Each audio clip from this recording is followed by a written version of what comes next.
Welcome, आदाब, सत श्री अकाल, राम राम, जय हिंद। स्वागत है सभी दोस्तों का।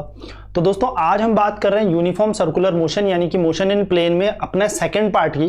तो लास्ट क्लास में हम लोगों ने प्रोजेक्टाइल मोशन देखा था यानी कि प्रक्षेप्य गति देखी थी, और अब हम बात करेंगे यूनिफॉर्म सर्कुलर मोशन यानी कि एक समान वृत्ताकार गति या वृत्तीय गति।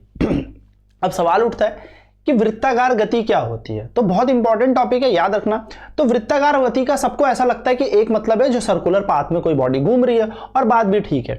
बस इसके थोड़े थोड़े की कॉन्सेप्ट है, वो आपको दिमाग में रखने, कुछ फॉर्मूले आपको दिमाग में रखने, और आपका आधा से ज्यादा काम यहाँ पर हो जाएगा। तो चलिए बात करते हैं वृत्ताकार गति की, यानी कि क्या होता है सर्कुलर मोशन उसकी। तो दोस्तों ये बात तो आपको समझ में आई गई होगी कि हम इसको पढ़ रहे हैं मोशन इन 2D के अंदर, तो हम इसको मोशन इन प्लेन का एग्जाम्पल भी दे सकते हैं। किसका? मोशन इन प्लेन, यानी कि ये समतल में गति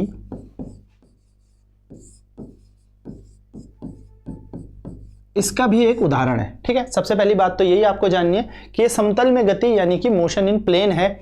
मोशन इन प्लेन क्या होता है तो आपको पता है, मोशन इन 2 डायमेंशन का उदाहरण है, यानी कि 2 विमाओं में जब वस्तु घूमती है तो यहां पर बात होती है एक प्रक्षेप्य गति की, और दूसरी बात होती है सर्कुलर मोशन की। यानी कि जब 2D मोशन की बात की जाए तो 2D मोशन में हम लोग एक प्रोजेक्टाइल मोशन पढ़ते हैं और एक पढ़ते हैं हम यूनिफॉर्म सर्कुलर मोशन या सर्कुलर मोशन।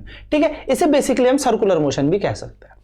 ठीक है, यूनिफॉर्म क्यों बोलेंगे उसके बारे में हम जानेंगे। यानी कि हम इसे कह सकते हैं 2 विमाओं में या 2 विमीय गति,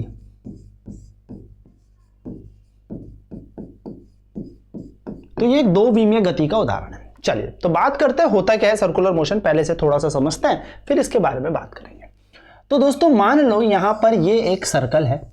ठीक है, ये एक सर्कल है और आपने क्या किया, इस सर्कल के चक्कर मारने शुरू कर दिए, यानी कि इस वृत्त के चक्कर मारने, आप इस पे घूमने लगे। तो आप कब घूमोगे, मेरा एक छोटा सा सवाल है, आप कब एक चक्कर पूरा करोगे? जब आप ए से भागे और पूरा चक्कर लगा के आप ए पर ही वापस पहुंच गए। यही तो होता है ना, घूम के वापस आ जाना। यानी सर्कुलर मोशन का मतलब क्या है, आप ए पॉइंट से चले और पूरा चक्कर लगा के आप वापस ए पॉइंट पे आ गए, ये हमारा सर्कुलर मोशन है। यानी कि जब आप एक पूरा सर्कुलर पाथ कंप्लीट करके आ गए, यानी कि आप यहां से चले थे और पूरा घूम के आप वहां पे वापस आ गए, इसी को हम सर्कुलर मोशन कहते हैं। ठीक, अगर मैं यहां पर आपको एक चीज बताऊं कि मैं यहां पर ना एक्सिस खींचता हूं, चलो एक्सिस, तो ये होती है प्लस की एक्स एक्सिस, आप सभी को पता है, इसको हम प्लस एक्स अक्ष बोलते हैं। इसको हम कहते हैं माइनस का एक्स अक्ष, इसको कहते हैं प्लस का वाई अक्ष, और इसको कहते हैं माइनस की वाई एक्सिस। ये सभी ने पढ़ी होगी, 2D इसी को कहते हैं ना। 3D में ये सामने आ जाएगा, वेक्टर्स में हम लोगों ने ये भी जाना था। अब जरा एक छोटी सी बात करें कि दोस्तों आप इस ए पॉइंट से, यानी कि इस ए बिंदु से घूम घूम के भाग भाग के इस बी बिंदु पे आ गए, यानी कि यहां पहुंच गए। तो मेरा पहला सवाल आपसे सिंपल इतना सा है कि क्या आपकी एक्सिस बदल गई? क्या आपने एक्स कोऑर्डिनेट को छोड़कर अब आप वाई कोऑर्डिनेट में पहुंच चुके हो? अगर मैं आपको कोऑर्डिनेट सिस्टम की बात करूं, निर्देश तंत्र के हिसाब से बताऊं, तो मान लो आप यहां पर ओरिजिन था और आप यहां पर कुछ कदम दूर थे। तो आप कितने कदम दूर थे? x, 0, क्योंकि यहां पर y तो है ही नहीं। अब आप जब यहां से भागे और आप यहां पहुंच गए, तो अब आप यहां पर y में कुछ कदम y ऊपर हो, लेकिन अब x में नहीं। तो क्या आपके डायमेंशन बदल गए? क्या आपकी एक्सिस बदली? तो आपका जवाब होगा हाँ, आप x एक्सिस में थे, आप y में पहुंच गए। ऐसा नहीं है कि आपको y में ही पहुंचना है, ऐसा भी हो सकता है आप कुछ कदम यहां से चले हो। आप कुछ कदम क्या किया आपने? आप कुछ कदम यहां से चले, यहां पे रुक गए, तो आप x में कुछ कदम ऊपर हो, y में कुछ कदम आगे हो। ये देखो, है ना, x में कुछ कदम आगे, y में कुछ कदम ऊपर। यहाँ पे आपके कोऑर्डिनेट x, y हो सकते हैं। मैं आपको क्या इसमें ध्यान देना, मतलब दिलवाना चाहता हूँ आपका, तो उसमें बस इतनी सी बात मैं आपको बताना चाहता हूँ कि जब आप A से B में गए तो आपने अपनी एक्सिस बदल डाली, यानी कि आप एक्स से कहां पहुंच गए, वाई पे। कहां पहुंच गए, वाई पे। आपने अपनी एक्सिस बदल दी, आपने अपने डायमेंशन छोड़कर, आप पहले सिर्फ एक्स एक्सिस में थे, अब आप धीरे धीरे धीरे धीरे धीरे वाई कोऑर्डिनेट में भी जा रहे हो, फिर धीरे धीरे धीरे वाई से आप कहां जाओगे, माइनस एक्स में, और फिर धीरे धीरे प्लस वाई। ठीक, माइनस एक्स से धीरे धीरे माइनस वाई में, फिर माइनस वाई से प्लस एक्स में, प्लस से। तो 2D मोशन हो रहा है। क्या हो रहा है, 2D मोशन। इसीलिए इसको हम दो विमाओं में गति कह रहे हैं। यानी कि कैसी गति हो रही है, दो विमाओं में गति हो रही है। सर्कुलर मोशन को डिफाइन करना बहुत आसान है। जब कोई वस्तु जब कोई ऑब्जेक्ट सर्कुलर पाथ में घूमे तो सर्कुलर मोशन, जब कोई वस्तु वृत्ताकार गति में घूमे तो उसको हम कहते हैं वृत्ताकार गति। पर सवाल यह है कि वृत्ताकार गति अगर इतनी सी बात है तो ये चीजें भी तो जाननी जरूरी है। तो मोशन इन प्लेन में, यानी कि 2 डायमेंशन में, यहां पर डायमेंशन बदल रहा है। और दोस्तों, आपके दिमाग में एक छोटी सी बात हमेशा आनी चाहिए कि यदि डायमेंशन चेंज हुआ है, यानी कि अगर डायमेंशन, यानी कि ध्यान से सुनना, विमा बदली। सर विमा कैसे बदली, आप एक्स में थे वाई में बदले। तो यदि विमा बदली है, यदि डायमेंशन में चेंज, परिवर्तन आया है, तो भाई साहब डायरेक्शन बदली है, दिशा बदली है। ये सबसे इंपॉर्टेंट बात आपको ध्यान में रखनी है कि जब डायरेक्शन बदली है, यानी कि जब डायमेंशन बदले हैं, तो आपकी क्या बदले हैं, डायरेक्शन बदली है। यानी कि जब विमा बदली तो आपकी दिशा बदली। तो यूनिफॉर्म सर्कुलर मोशन में आपकी लगातार दिशा बदलती जा रही है। जैसे जैसे आप घूमते जा रहे हो आपकी डायरेक्शन बदल रही है। और ये है हैशटैग, बड़ा इंपॉर्टेंट पॉइंट। ये आपको ध्यान में रखना है कि सर्कुलर मोशन में आपकी डायरेक्शन बदलती है, डायरेक्शन बदलती ही बदलती है, चाहे आप कैसी भी वृत्ताकार गति करो। ठीक है, तो ये छोटी छोटी बेसिक कॉन्सेप्ट मैंने बताया, ये आगे हम यूज करेंगे। ठीक है, तो चलिए बात करते हैं क्या होता है सर्कुलर मोशन उसकी। तो सर्कुलर मोशन, वृत्ताकार गति की हम बात कर रहे हैं। कहते हैं when an object is moving on a circular path with a constant speed, that is it covers equal distance in equal interval of time on the circumference of the circle in equal interval of time, the motion of the object is said to be uniform circular motion। देखो मैंने क्या बताया, circular motion. Circular motion मतलब जब कोई body एक circle में चक्कर लगा दे, जब कोई बॉडी एक सर्कुलर पाथ में घूम जाए, जब एक बॉडी एक वृत्ताकार पथ पे घूम जाए, सर्कुलर मोशन। अब ध्यान से सुनना, यूनिफॉर्म में मतलब क्या है, पहले हम इसकी हिंदी डेफिनेशन पढ़ लेते हैं, फिर हम यूनिफॉर्म की बात करते हैं। कि जब कोई वस्तु एक समान गति से वृत्ताकार पथ पर घूम रही हो, अर्थात वह समान समय अंतराल में वृत्त की परिधि पर समान दूरी तय करती हो, तो वस्तु की गति को एक समान वृत्तीय गति कहा जाता है। अब जरा यूनिफॉर्म से समझना। देखो एक शब्द हम पढ़ते हैं यूनिफॉर्म, और इसको हम हिंदी में क्या कहते हैं, एक समान। एक समान का मतलब क्या है, जरा इस बात को समझना। मैंने आपको यूनिफॉर्म मोशन में भी बताया था। मान लो ये सर्कल है, ये बॉडी सर्कुलर पाथ पे घूम रही है, और इसका जो हमारे पास ये जो डिस्टेंस है, ये परिधि यही तो होगी ना, सर्कमफेरेंस है, ये परिधि है। आप परिधि के इस बिंदु से शुरू होते हो, कहां से, यहां से, और आपने एक चक्कर लगाया पूरा घूम के, और एक चक्कर कब लगाया, यहां पे। यानी कि अगर आपने एक चक्कर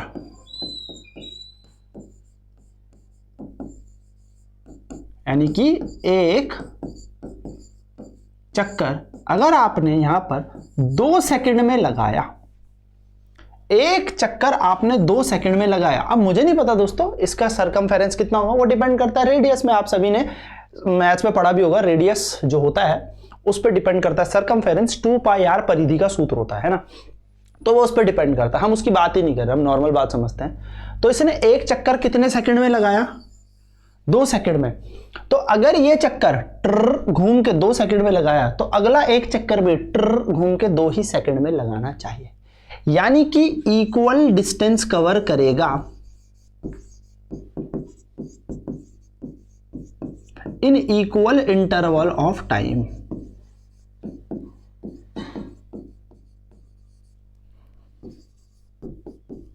यानी कि जब कोई वस्तु समान दूरी समान समय पर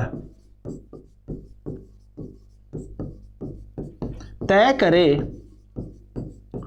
तो उसे एक समान गति कहते हैं। सर आप एक समान गति पढ़ा रहे हो? नहीं। तो सर आप ये डेफिनेशन क्यों लिख रहे हो? क्योंकि जब समान दूरी समान समय में तय हो तो उसे एक समान गति कहते हैं। जब समान दूरी एक वृत्त पर समान समय पर तय हो तो उसे हम एक समान वृत्तीय गति कहेंगे। जब equal distance equal interval of time में ट्रेवल किया जाए उसको हम यूनिफॉर्म मोशन कहते हैं। तो बस कुछ मत करना, उस बॉडी को सर्कुलर पाथ में घुमाने लग जाओ। यानी कि ये ए से चली, दोबारा ए 2 सेकंड में आई, कुछ भी इसका डिस्टेंस, परिधि पे कुछ भी डिस्टेंस है, अगला चक्कर फिर 2 सेकंड में आई, तो चक्कर तो उतना ही रहेगा। फिर अगला तीसरा चक्कर फिर 2 सेकंड में आई, चौथा चक्कर भी 2 सेकंड में, पांचवा भी 2 सेकंड में। यानी कि आप कहोगे ये यूनिफॉर्म सर्कुलर मोशन में। तो यूनिफॉर्म का मतलब आपको पता था। यूनिफॉर्म में एक शब्द बहुत प्यारा है, ध्यान से सुनना। यूनिफॉर्म जब भी मोशन आता है, तो मैं यूनिफॉर्म सर्कुलर मोशन यहां पे लिख रहा हूं, यानी कि एक समान वृत्तीय गति की अगर मैं बात करूं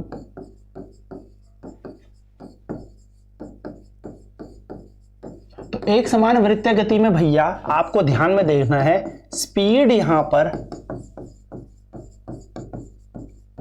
कांस्टेंट है, यानी कि चाल यहां पर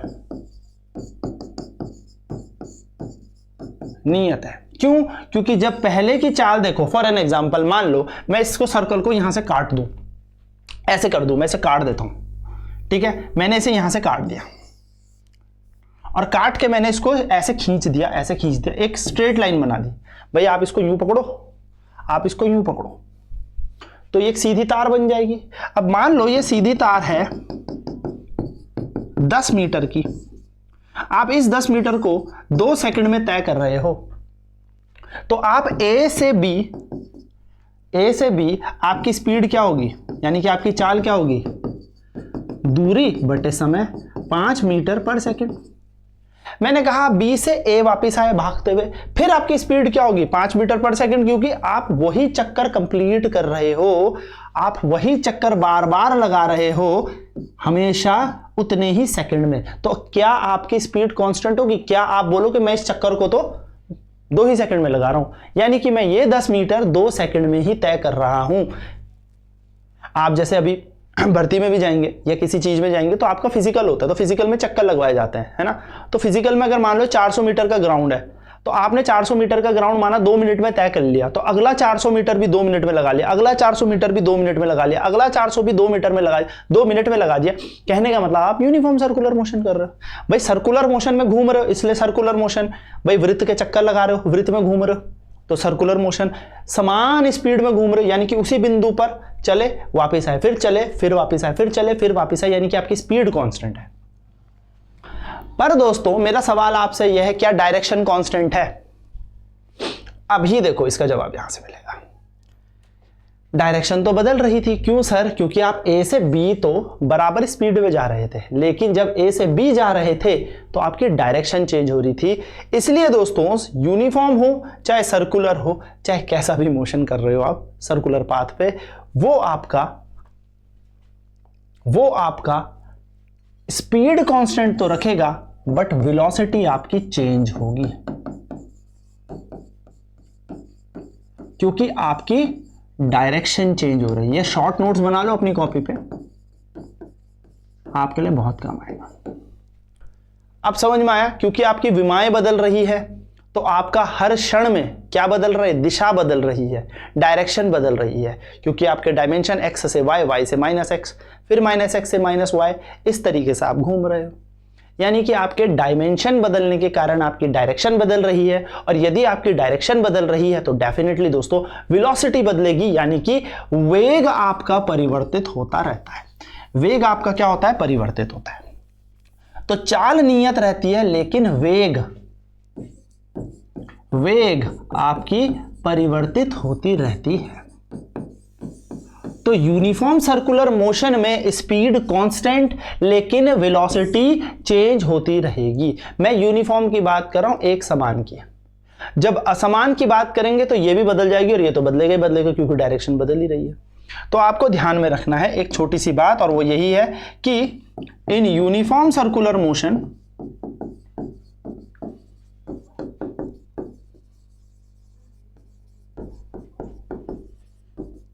speed of a body is constant.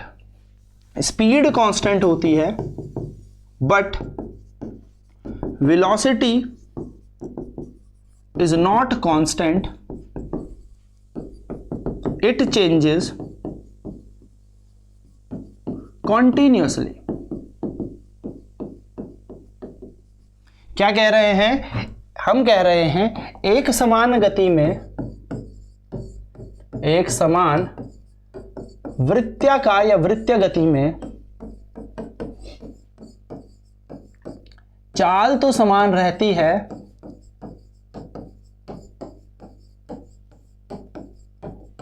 पर वेग नहीं, या वेग परिवर्तित होता रहता है।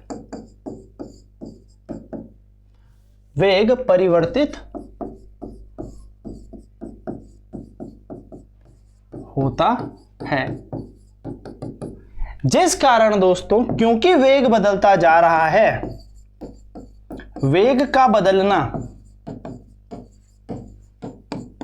क्या लाता है?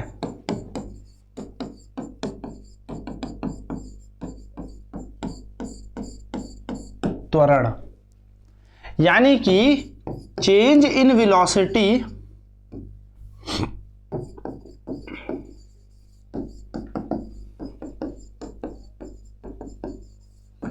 gives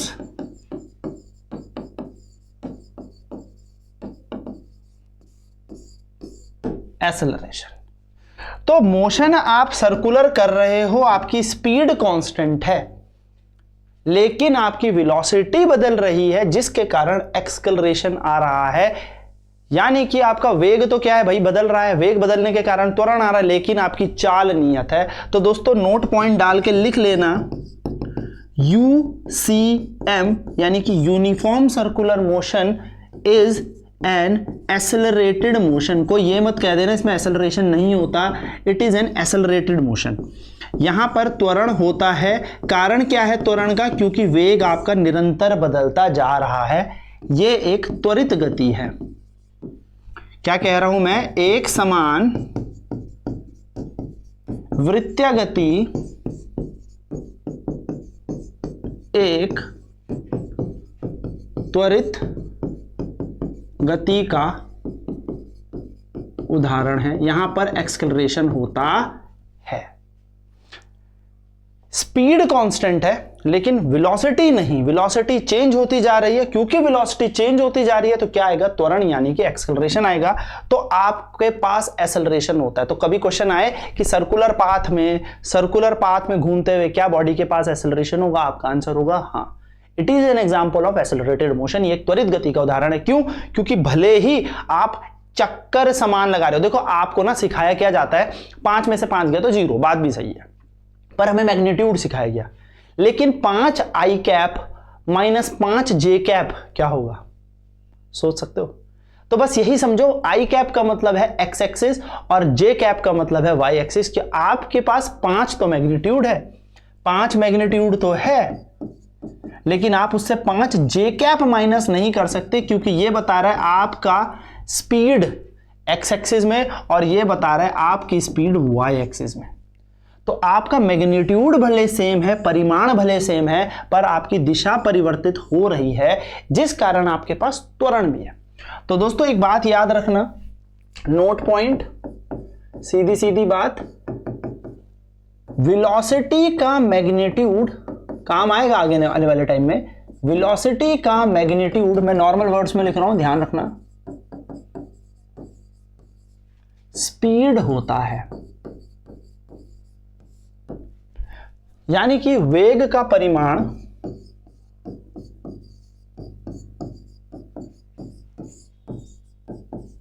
हमारे पास चाल होती है। तो वेग से जब हम परिमाण निकाल लेते हैं तो बचता क्या है, दिशा। क्योंकि देखो परिमाण में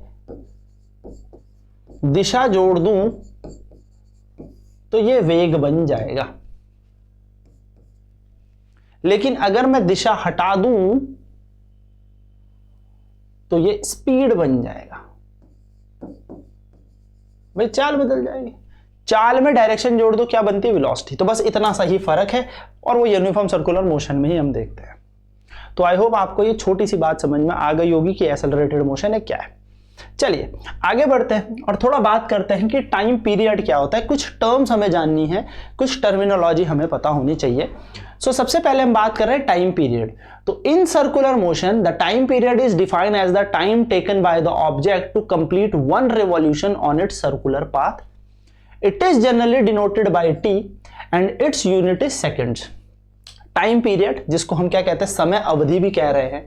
तो वृत्तीय गति में समय अवधि को वस्तु द्वारा अपने वृत्तीय पथ पर एक चक्कर, पूरा चक्कर, जब वो पूरा चक्कर कर जाएगा, यानी कि यहां से शुरू हुआ घूम के वापस यहीं आया, देखो यहां से शुरू हुआ घूम के वापस यहीं आया, जब ये एक चक्कर पूरा कर देता है तो जो समय वो एक चक्कर पूरा करने में लगाता है उसे हम कहते हैं समय अवधि, और इसको बेसिकली टी से दर्शाया जाता है।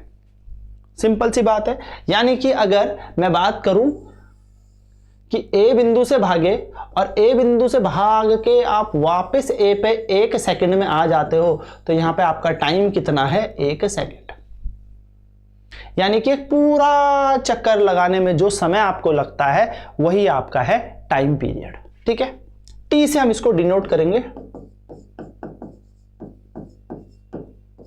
टी से हम समय या समय अवधि को बताएंगे। क्लियर। चलिए बात करते हैं आगे और बात करते हैं थोड़ा फ्रीक्वेंसी क्या होती है। तो फ्रीक्वेंसी होती है in circular motion, frequency is defined as number of revolutions, number of revolution completed by object circular path in unit time. अब सुनना, यहां पे ऑब्जेक्ट है, यहां से भागा, गोल घूम के यहां पे वापस आ गया। कितने समय में आया सर, 10 मिनट में मारा इसने ये चक्कर। तो एक चक्कर मारा 10 मिनट में, यानी कि टाइम कितना है, एक चक्कर मारने का टाइम है 10 मिनट। अब इसने क्या किया, इसने क्या किया, ये 1 सेकंड में भले एक चक्कर लगाता है। तो अब एक लड़का है जो 1 सेकंड में एक चक्कर लगाया, तो पहले वाले ने 10 मिनट में लगाया था तो उसका टाइम कितना था, 10। इसने एक चक्कर 1 सेकंड में लगाया, इसका टाइम कितना है, 1। इसने 1 सेकंड के अंदर 4 चक्कर लगा दिए, तो टाइम 1 सेकंड होगा, नहीं, एक चक्कर को लगाने में जो समय लगता है उसे टाइम कहते हैं, और कितने चक्कर आप 1 सेकंड में लगाओ उसे फ्रीक्वेंसी कहते हैं। दोनों का डिफरेंस समझाता हूं, बात समझना। वृत्तीय गति में आवृत्ति को एक इकाई समय में वस्तु द्वारा अपने वृत्तीय पथ पर पूरी की गई परिक्रमा की संख्या के रूप में परिभाषित किया जाता है। इसको आमतौर में न्यू या एफ फ्रीक्वेंसी से दर्शाते हैं, और इसकी इकाई सेकंड इनवर्स या हर्ट्ज होती है, हर्ट्ज इसकी इकाई होती है। चलिए जरा पहले बात कर लेते हैं। देखो दोस्तों, टाइम को समझते हैं पहले, है ना। ये चक्कर है, मैंने कहा आप ए से भागे और फिर भागते भागते भागते भागते भागते भागते भागते वापिस ए पे आते हैं। तो अगर आपने एक चक्कर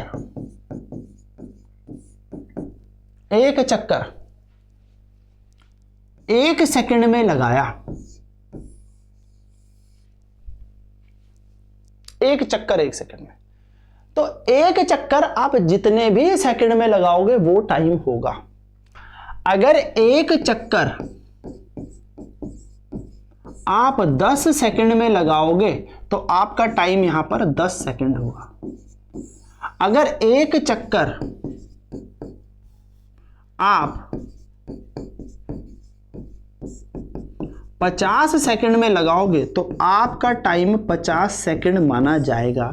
यानी कि एक चक्कर लगाने में जितना भी समय लगा वो होता है टाइम। आई होप क्लियर हो रही हो बात। एक चक्कर बहुत तेजी से कोई भागा 1 सेकंड में, आधे घंटे में भागा, उसका टाइम आधा घंटा है। तो एक चक्कर लगाने में जो समय लगता है, जो टाइम लगता है, उसको कहते हैं हम टाइम। एक चक्कर, यह है टाइम की कहानी। बात करूं फ्रीक्वेंसी की। फ्रीक्वेंसी का मतलब क्या होता है, आवृत्ति का मतलब क्या होता है, number of revolutions in 1 second. ध्यान से सुनना दोस्तों, 1 सेकंड में कितने चक्कर, या चक्कर की संख्या बोल सकते हैं, मैं इसको नॉर्मल भाषा में लिखता हूं जो आपको समझ में आए, चक्कर की संख्या। चक्कर की संख्या, जैसे उदाहरण के तौर पे ये एक सर्कल है, आप यहां से भागे और आपने 1 सेकंड में यहां पर एक चक्कर ही लगाया। अब आप टाइम छोड़ो, यहां देखो कितना टाइम है, 1 सेकंड, बस 1 सेकंड देखना, 1 सेकंड में कितना चक्कर, 1 चक्कर, तो 1 इसकी फ्रीक्वेंसी है, खत्म कहानी। लेकिन अगर इसने बोला मैंने 1 सेकंड में 10 चक्कर लगा दिए, या मैं बोलूं इसने 1 सेकंड के अंदर 15 चक्कर लगा दिए, जुक जुक जुक जुक बहुत तेज घूमा, तो इसकी फ्रीक्वेंसी हो जाएगी 15। यानी कि टाइम बनाओ 1 सेकंड, यानी कि टाइम बनाओ 1 सेकंड। देखो, एक चक्कर लगाने में जो टाइम लगता है उसे टाइम कहते हैं, और 1 सेकंड में जितने चक्कर लगते हैं उसको फ्रीक्वेंसी कहते हैं। जैसे उदाहरण फिर से दूं, मैंने कहा एक बॉडी इस सर्कल में भागती है ए से, और वो लगाती है 10 रिवॉल्यूशन, यानी कि 10 चक्कर, ठीक है, 30 सेकेंड्स में। आपसे पूछा है टाइम बताओ, आपसे पूछा है फ्रीक्वेंसी बताओ, तो आप बोलोगे यार 10 चक्कर फ्रीक्वेंसी और 30 सेकेंड टाइम। सुनना ध्यान से, सबसे पहले टाइम देखते हैं। टाइम, टाइम का मतलब होता है एक चक्कर कितने सेकंड में। तो भाई 10 चक्कर लग रहे थे 30 सेकंड में, एक चक्कर निकालो, तो 10 चक्कर 30 सेकंड में, तो एक चक्कर 3 सेकंड में, तो टाइम आएगा आपका 3 सेकंड। यानी कि जब आपको टाइम निकालना होगा तो आप क्या करोगे, एक चक्कर निकालोगे, सिंपल। अब आपको फ्रीक्वेंसी पूछी है, तो फिर वही लिखेंगे 10 रिवॉल्यूशन, यानी कि 10 चक्कर कितने, 30 सेकंड में। तो दोस्तों 1 सेकंड निकालो। अब 1 सेकंड में कितने चक्कर, 10/3 चक्कर, यानी कि 10/30, 1/3, तो 1 सेकंड में 1/3, यानी कि आप इसको करोगे 0.33। ये आपकी फ्रीक्वेंसी है। समझ में आई बात? तो हमेशा याद रखना, 1 सेकंड में निकालोगे आप जो भी नंबर, वो आवृत्ति होती है, और एक चक्कर कितने सेकंड में, वो आपकी फ्रीक्वेंसी टाइम पीरियड होता है। इसलिए हमारे पास इन दोनों के बीच एक रिलेशन बना है, और वो ये बना है कि यदि t समय है, f फ्रीक्वेंसी है, f मान लो या न्यू मान लो, चलो न्यू मान लेते हैं हम, ठीक है, न्यू मान लेते हैं, न्यू, हमने पीछे न्यू लिखा है तो न्यू आवृत्ति है। So nu is equals to 1/t। क्या फॉर्मूला बनता है, फ्रीक्वेंसी इज इक्वल्स टू 1/टाइम, आवृत्ति बराबर 1/समय। तभी तो आप देखो यहां पर आपने क्या निकाला, समय निकाल लिया, इसका 1/3 किया तो आवृत्ति आ गई। तो ये एक छोटा सा रिलेशन है हमारा फ्रीक्वेंसी और टाइम पीरियड के बीच। तो दोस्तों ये है सर्कुलर मोशन की बेसिक सी कहानी। कल हम इस पे और आगे चर्चा करेंगे और सारी चीजें जानेंगे कि सर्कुलर मोशन में क्या क्या चीजें हमें पढ़नी है, जाननी है। तो लगभग 2 क्लास में ये खत्म हो जाएगा, ठीक है। तो हम मोशन इन प्लेन खत्म करेंगे, यानी उसके बाद हम आपका सिलेबस एकदम से सारी की सारी चीजें कवर करते हुए चलेंगे। तो मिलते हैं नेक्स्ट क्लास में। आई होप ये सारी चीजें क्लियर हो गई होगी। तब तक bye bye, take care, over and out. जय Hind, God bless you all.